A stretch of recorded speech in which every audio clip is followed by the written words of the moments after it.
Hey, Aveda de Kucha Berejo. I know. Hey, Aveda de Kucha Berejo. Okay, most beautiful song.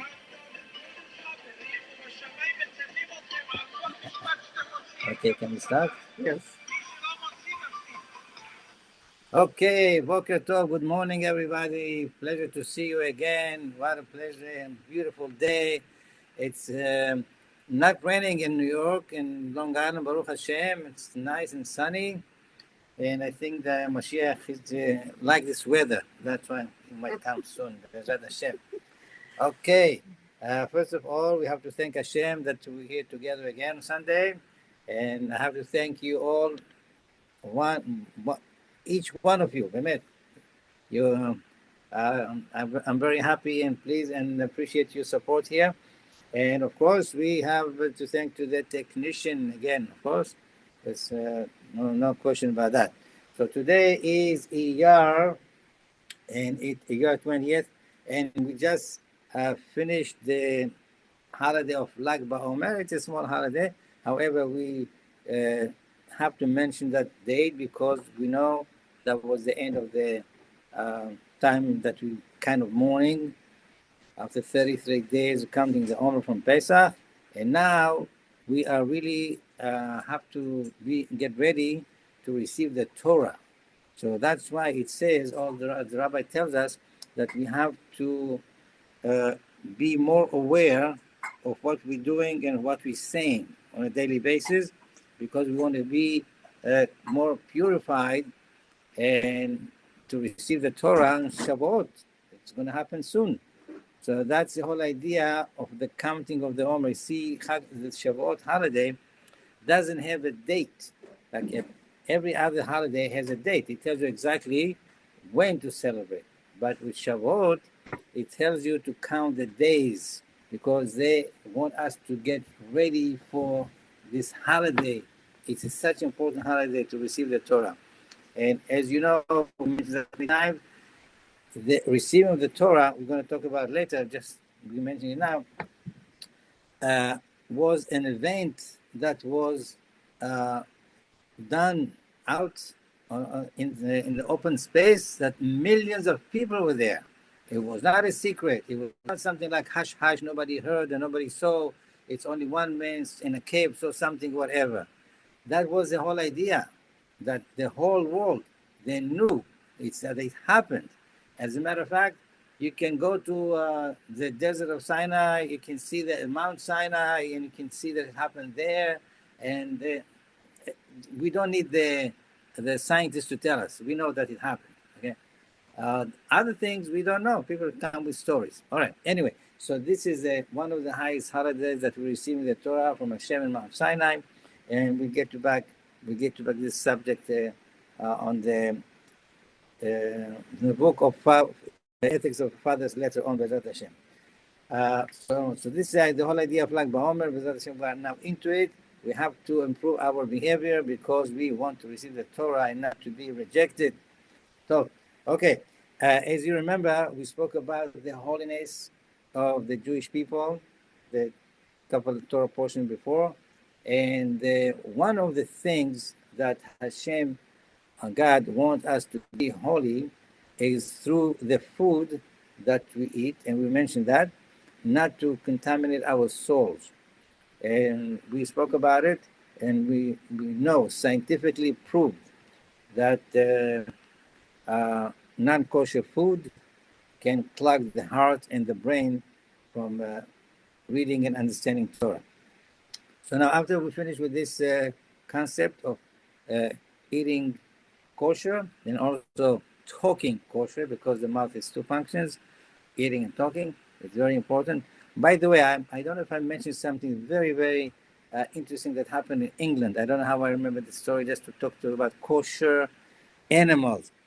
The Supreme Court in England, I don't remember what year was it, they told the rabbis in England that they cannot slaughter animals anymore because it's very cruel and it's against whatever the laws that they have. And unless they will prove that what they're doing, the shecht, the slaughtering, is not really hurting the animals. So lo and behold, listen to this. I mean, this is unbelievable. Every animal, except the kosher, has two major blood veins that go to the brain, from the back and from. And when you, let's say, slaughter an animal, you cut only one of them, and that makes the animal to suffer major pains. Only in the kosher animal. You can check it out. It's 100% correct. Only in kosher animal, the two veins, before they get to the throat, they combine to one, to the front. So when the rabbi do the slaughtering, they carry only one main vein, and the animal does not feel any pain. So they showed the Supreme Court of England that they're wrong, and everything is good because Hashem made it this way. So they cannot argue with Hashem. So they continue to do the slaughtering, of course, of the animals, kosher animals. So now, so the Jewish people have to be holy because Hashem said, because I'm holy, you're going to be holy. And you have to really behave different than the rest of the world. And as you know, we are different. And that's what Hashem wants us to do. Now, among the Jewish people, there is a group of people that they're even holier than the regular Jewish people. And they are the Kohanim, the priests. Hashem chose them from the tribe of the Levites. And Aharon HaKohen, the brother of Moshe Rabbeinu, was the first one. And then he has all his descendants continue this legacy. Today, we know about many Kohanim, but through the history, things happen, and we don't know if all of them are really 100% Kohanim from the time of Aharon. But we accept it as it is, and we can prove some of them, or most of them we can say that they are real. But that's what we have now. We have those group of people that when we had the two temples, they were the only one that could really enter the big Kohen, the Kohen Gadol. He's the only one that could enter the Holy of Holiest, only him. And he was in a level that he can do that. And as you know, and if you know, if he was not 100% clean, pure, and 100% righteous, he would die if he would enter the Holy of Holies without question about it. Just to show you the level of purity that they had at that time. So this kind of a group of people, they are the representative of Hashem in the highest level. The rest of the people, which is the Levites and the Israelites, they also have to be holy, but not in the same level. We represent God on a daily basis and everywhere we go. The Levites, their job was to serve Hashem in the holy temples. So they had a big and major responsibility to educate the Jewish people and to show them example how to be righteous. And we know about many Kohanim. There's some Kohanim enter to the Holy of Holies is not easy things.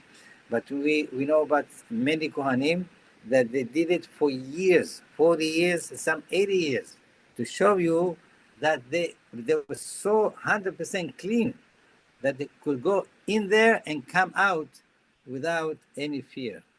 Anyway, this is a high level, very high level. And Be'ezrat Hashem, this kind of people will come back soon to us. When the Mashiach will come, we're going to see all these Kohanim serving Hashem on a daily basis with everything that we need. Okay, now, so as we said before, we didn't talk about the land yet, but only a little bit. We have the holy nation. We have the holy group of priests. And of course, now we're going to have the holy land, that it's so important. As you remember, a land is a land. I mean, what can you say about a land? But listen to this, it's not correct. When the spies came from the Holy Land after Moses sent them to see what's going on there, they were talking Lashon Hara on the land, and they were punished because you cannot talk any Lashon Hara on the Holy Land, because this is the land of Hashem. As you know, it says clearly that Hashem is watching the land of Israel, the Holy Land, himself, not through any angels and not through any other force. He is watching the land of Israel from the beginning of the year to the end of the year. We're going to get to that later on, Bezrat Hashem. Okay, so now because we are the chosen people, we have to be holy and really to behave and to act accordingly. Later on in the Torah portion that we read yesterday on Shabbat, Parashat Emor, the Torah is talking about the holidays, the Shabbat and holidays. And it says it clearly that whoever doesn't keep the Shabbat, Pesach, Yom Kippur, basically those holidays. Shabbat is not a holiday, but it is like a holiday on a weekly basis. The punishment is so severe, and we know that if somebody eats chametz in Pesach, it's a death penalty. If somebody eats Yom Kippur, the same thing. If somebody doesn't keep Shabbat, same thing. So just to show you how severe are those holidays, including Shabbat, to keep them the right way. And why do we have all these ideas, all these holidays and Shabbat and everything? First of all, Shabbat is a major, Shabbat is bigger than Yom Kippur. Everybody knows that. Many people, I know that from in Israel, I don't know here, secular people, they don't know anything about anything. They don't keep any mitzvot. But when it comes to Yom Kippur, they have to fast. And, they think that this is the biggest day, which is, of course, it's a big day. But they don't know that not to keep Shabbat, it's more serious. But according to them, it's very important to keep Yom Kippur and not to eat. At least they're doing something. They don't know the consequences, but in their level. Anyway, so Shabbat is the recognition that Hashem is the only one, and He's running the world, and there's nobody beside Him. So that's why if somebody doesn't keep Shabbat, he doesn't know that really he is heretic. He doesn't agree with Hashem, and this is major problem and major punishment.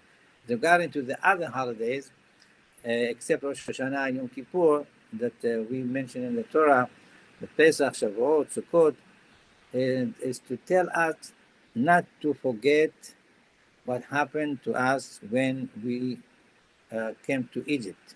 Since then till today.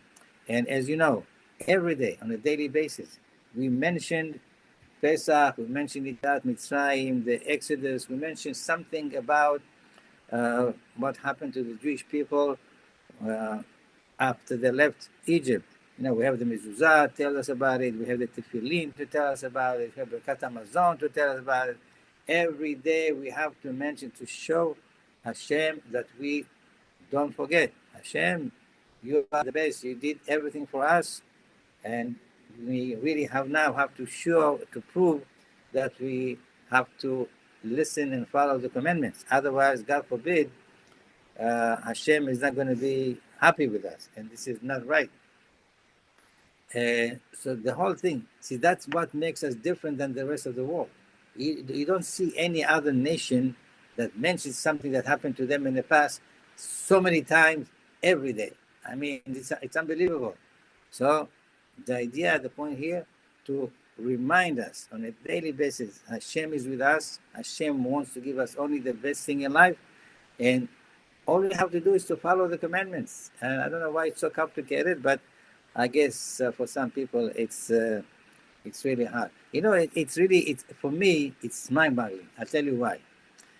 Uh, I grew up, I was born and grew up till bar mitzvah as an Orthodox. Then came college and then came the army and forget it. I forgot the whole thing. Then later on I did tshuva. But when I was in the army, it was so clear that you have to listen to the sergeant, which is older than you for 1 year, in 1 year. And you have to listen to him and to follow all the rules that they tell you. And if you don't, they send you to jail. So I don't understand why it's so complicated today when Hashem tells you to keep something and you say, no, Hashem, you know what? It's okay, maybe next year, maybe another, I don't know, maybe in my pension, in retirement, when I retire, I'll do. If you said it in the army, they send you to jail and forget it. They don't even listen to you. So I don't understand why people don't open the eyes and mind to say, listen, Hashem is asking us to do something. We have to do it right away and the correct way. Anyway, this is different discussion that people have different opinion. Now, there's another subject here in the Torah portion that many people think that it's really bad or terrible, or because they don't know how to understand and learn the Torah, they might come to conclusion that the Torah is really mean and cruel and not considerate at all. Listen to this. It says here in chapter 24, verse 19, something very interesting. It says here, a break for a break, an eye for an eye, a tooth for a tooth, but whatever you do to somebody, physical damages, that's what you have to give back in return. Excuse me, eye for an eye? I mean, he had a fight with a guy and, punched him and you hurt his eye and now he's blind in one eye. Do you really think that the rabbi will take you to some place and they take your eye because you hurt the other guy, or tooth for the tooth? I mean, if people don't know how to read the Torah, that's what they will think. That's what it says, eye for an eye. So the rabbi said, no, it doesn't work like that.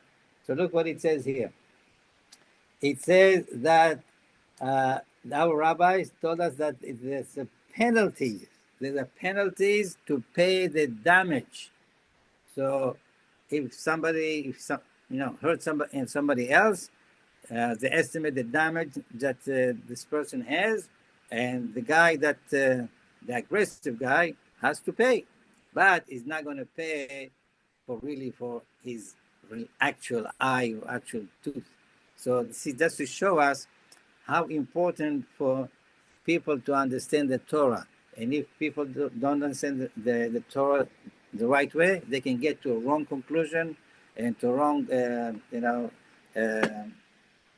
things that wrong to begin with.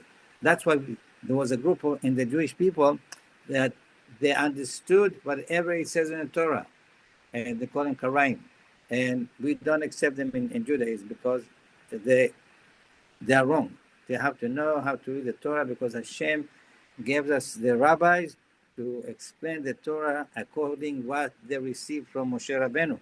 And we cannot go against that. Whatever Hashem told Moshe Rabbeinu, that's what we have to follow. Now, as you know, one of the things that we have to do these days, as a matter of fact, we have to do it on a daily basis, but at the time between Pesach and Shavuot, the rabbi said that it's an even bigger merit to do that, is to read and to study the book of the ethics of the fathers. It's a Masechet Avot. It's very important. This Mishnah, this tractate of Masechet Avot, doesn't talk about rules or commandments or whatever. It's all only basically how to be a better person, better character traits, and how to really manage a daily life among people, in families, in family life, at work, wherever you go. You have to know how to conduct yourself the right way according to the Torah, because we have to remember we represent Hashem, and we are different. We have to be different in everywhere. So, for instance, in the first chapter, we started to talk about the first chapter, and we said that Moses received the Torah from Sinai. How can Moshe Rabbeinu receive the Torah from a mountain? And it's one of the explanations is to tell us the Mount Sinai in Israel is the lowest mountain there, to show us how we have to be kind of low and humble like Moshe Rabbeinu. Moshe Rabbeinu was humble, and the Mount Sinai was also the lowest one. The whole idea is how to be calm down, relax, even if you're rich, even if you're smart, and even if you're strong.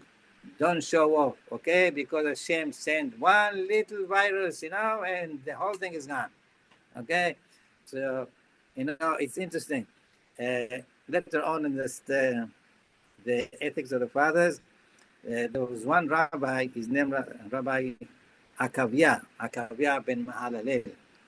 He said, don't forget where did you come from, okay? Don't forget that, because, it is very simple. If you remember how you came to the world and what you did as a baby, and if your mother would not change you on an hourly basis, you would still be nowhere. So what is the show off? We have to respect Hashem for what He gave us, and we have to respect the parents, of course, for what they did for us. So the idea here, one of the rabbis that came, after the whole thing of the Torah, how did we receive the Torah from Moshe Rabbeinu, we came to the rabbis and the other rabbis and the other rabbis, and till today.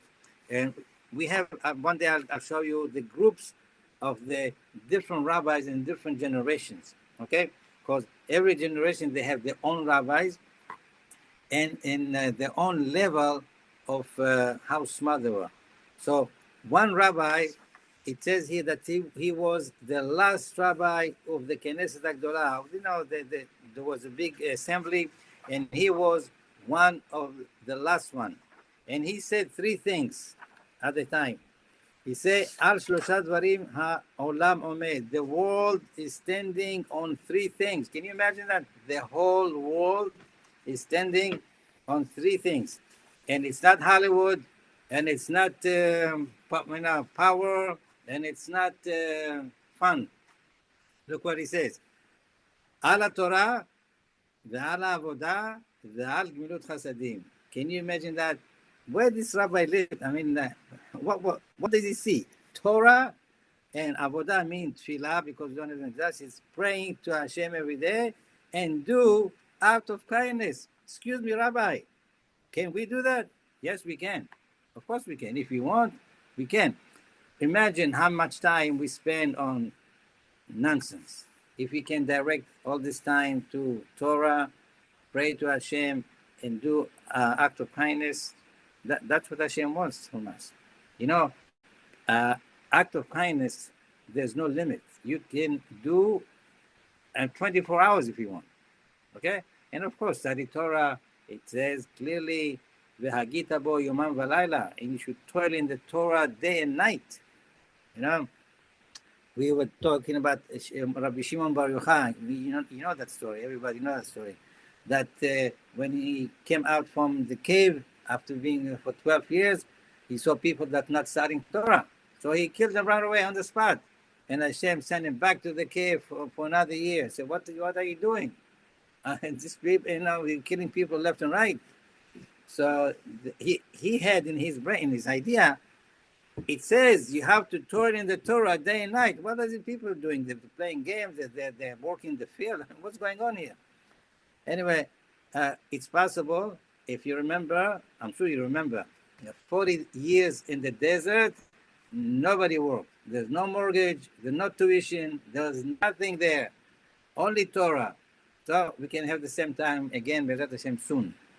So till next Sunday, Be'ezrat Hashem, till the Mashiach will not come, we'll meet you again here with good news and happiness. And if you have any questions, we can. Okay. I see some people coming back to the. Okay, good. And the weather is better. Yes. Rabbi, good morning. Good morning. Good morning.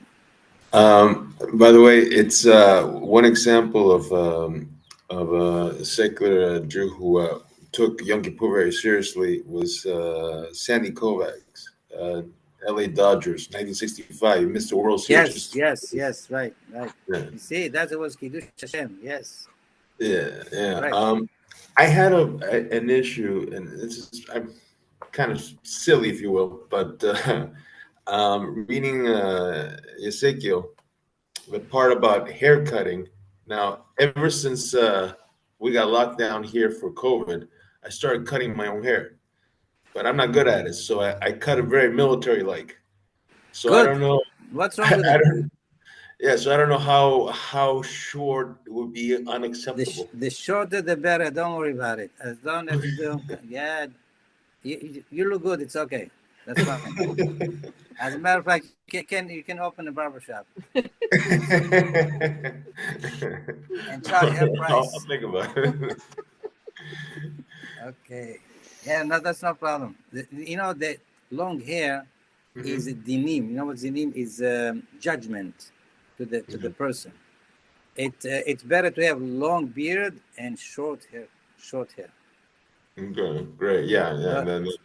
You can, if you want, you can start grow beard. It's okay. Yeah. It gets itchy. It's itchy only at the beginning. Then you get used to it, and there's no problem. But Okay, you have to keep shalom bite also. If you shalom bite is important too. Okay. I'll give it a shot. It's good to see you.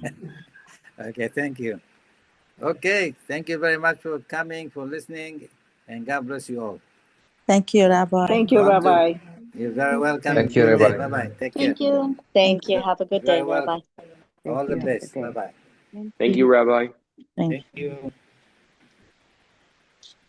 Thank you, Rahel.